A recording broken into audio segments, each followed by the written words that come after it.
We look at that dude. So the motor is a stock bottom end. He's filming it out of Supra.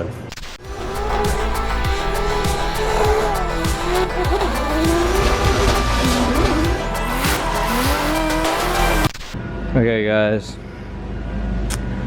today we're gonna try and start this guy. This is the overview of the engine bay. He did a single turbo. We did some powder coating, made some really nice plumbing, just did his fuel system, set up his engine harness. So we went through the little details and then we did some wiring, added an oil cooler, stuff like this. Little things that TJ didn't have time or I don't know, maybe didn't know which way to go with it. We got it all ready. Danny, the tuner for TJ, is gonna be here tonight, and TJ's also gonna be here tonight, and then we'll do our little bit of troubleshooting, which there always is when you first start up a car with different ECU and whatnot. Make sure everything's working, and then hopefully we'll get the first start this evening around like 7 o'clock probably, and then test to make sure everything works right. So that's the plan right now. I'm gonna go back in here. We had this list of the low sides I had pinned underneath here when I don't know if I ever showed you guys this, but we made a little, it's tight quarters, but it mounts the AEM. There's a little bit of fuses in here. We got 4 of them. We got 5 relays. One of them is not being used. There's actually 5 fuses and 5 relays. The 5th relay would be if he goes to 3 pumps. Right now he's just gonna do 2 pumps because he doesn't have enough horsepower with the motor to need 3 pumps, and later he might do the 3rd pump if he changes that turbo, but I just doubt it. He's gonna be more around like the same horsepower as my practice Supra out there, so that only needs 2 pumps and it's good to go. I'm gonna write down these low sides again on a different sheet of paper than this, so that when Danny's here he can just designate fans are here and here, fuel pump 1 is here, fuel pump 2 is there, so it's just quick and easy for him. And then he'll know where fuel pump 3 is, even though we're not going to utilize it yet. But I mean, if he wants to, it's all wired in. So that's kind of what I'm working on right now. We're gonna put Torco in this motor. We already did. No more weird issues with TJ's motors, because I don't know if he changes the oil as much as we do, so let's give him some insurance by putting some Torco race oil in there. All right guys, that's the update. We'll talk to you soon when he gets here. All right guys, here's the NA 2J motor that will be going into the ICE Supra named Molly the Supra, that's in Norway, and Matthias has that car at his shop with Boost Race Fuel. We're gonna do like a joint ownership of that car, and he's gonna do some of the work on it, but I'm gonna send all this new stuff for it, like new drive line and a lot of other pieces for it. So right now Ryan broke down the whole front of it real quick, and he's gonna get the oil pan off, and we got the exhaust off. So we got an eBay header coming for it. It's $100, but then we're gonna buy new gaskets, new valve cover seals.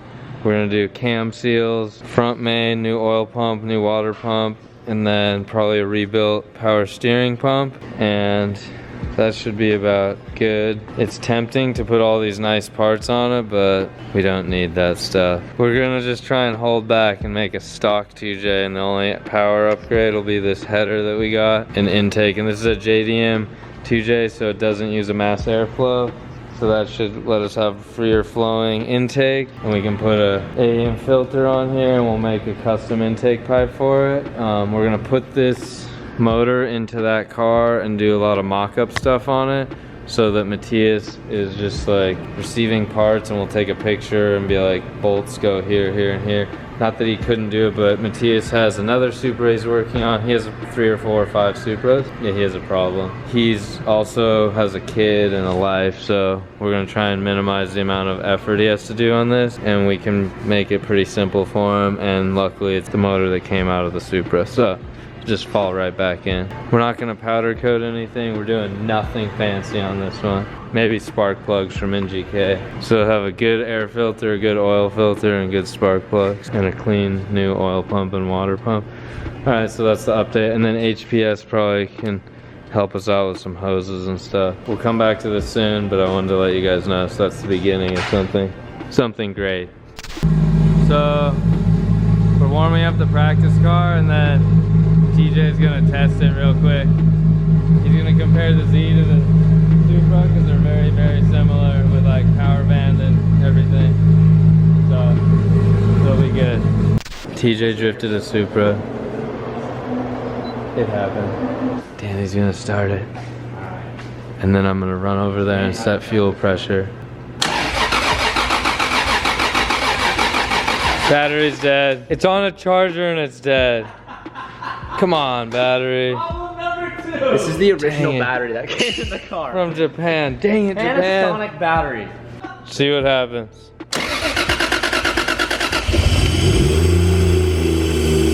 Good job, Odyssey. It's running. Good job, Joe. Good job, Danny. Good job, Ryan. Good job, Supra. That's about what we wanted to happen. It doesn't always happen that easy, but most of the time with Supras it does, because Supras are pretty damn easy to work on for us. Okay, thanks for letting us work on your Supra, TJ. You like TJs? All right, talk to you guys later. It started, it ran really good, and then we noticed an oil leak. See it down there? Looked like it was coming out of the front main seal. Dun, dun, dun, dun. Unfortunately, then we gotta take, what was that? Unfortunately, we didn't do the front main seal. Well, I guess I don't know how you would say that. So it's depressing though, because it's like everything else went perfect, minus that. So TJ and Calvin had installed that, and the head, and the timing. So possibly like they nicked the mating surface of the seal, or they folded the edge under. We will find out tomorrow, because we're gonna replace the front main. Simple but time consuming. So we'll do that tomorrow, and then we'll be back at doing like the rest of the base map so we can go to the dyno on Friday. Let's go home now. Hey TJ, what are you doing? Whoa. You're driving your Supra? Oh, it's aggressive. Oh my god. It's moving on its own. Cool.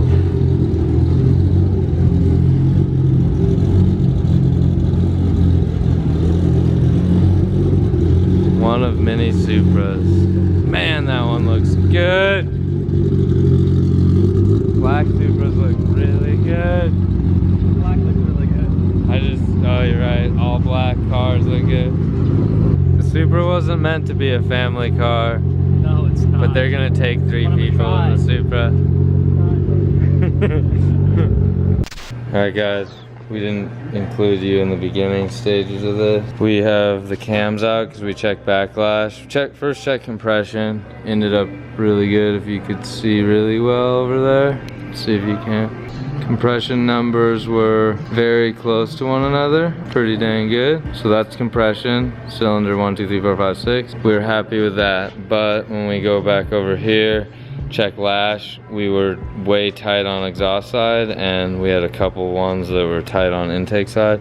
So we're gonna switch buckets, but we're gonna do a leak down right now and then switch buckets. But if we come up with like some negative leak down things where like the valve isn't seating on the seat good on a cylinder, because right now all the valves are where they need to be, then we might have to switch the head. So we got to do this first real quick, but that's where we're at. So we're gonna check this.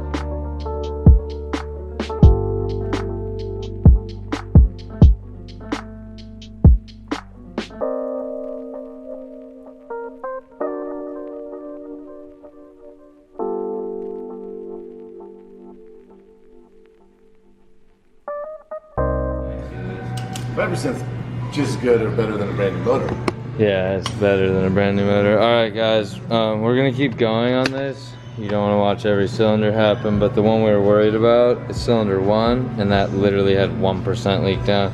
If you're wondering how I broke my hand, you'll have to wait till I tell you that story later. It was broken at Washington. It's gonna be broken at St. Louis. There's no time for it to heal right now. Talk to you guys soon. Okay, the leak down turned out good for us guys, all under 10%. So we're running shimless buckets from Toyota. Here's the part numbers and the height of these part numbers. Started out with like a lower number over here. We can't go down very much, and I don't have every bucket on earth, and you can't like switch the shim. So we're switching over to Super Tech. They call them cam followers, and they have an under shim in it. It still looks like a bucket, but the shim goes underneath there. I've ran these before. These are really good for when you need to switch them around, and they have a wide variety. So it's gonna help us not have to take the head off, because the head leak down tested good. So we're gonna do it this way. And to do so, we've done the equation from thousandths of an inch over to millimeters, because Toyota buckets are in millimeters. 5.14 millimeters thick is the bucket we were running. We measure at 8 thousandths of lash. We need it to be at 14 thousandths of lash.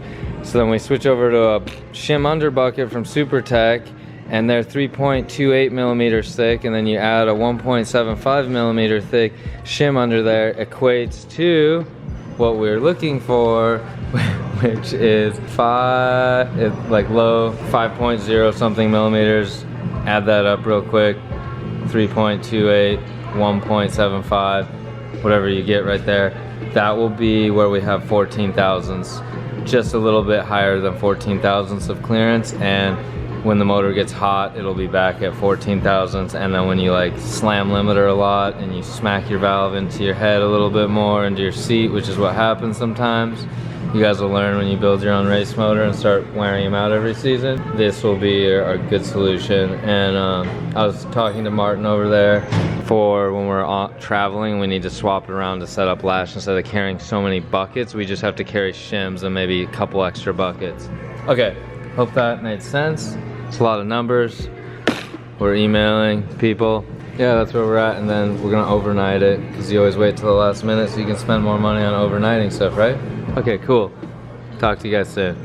Let's just sit here and talk about nothing and look at Supras. This is the Supra show. We talk about Supras. This one here looks a little bit ugly. Don't kick it. Oh, dang it. He's off the show. It needs to be kicked. This one needs a little bit of love, but we don't have time. Well, that's it for the Supra show today. And we're gonna work on the Supra a little bit more tomorrow. Different Supra. We gotta finish those Supra Tech buckets, and then me and Sean will like slam it together. Huh, Sean? Slam it. Slam it? Slam it. Yeah. Slam it together. Yeah. 2 palms. And then we'll start it for you guys. We'll edit that out. See you guys later.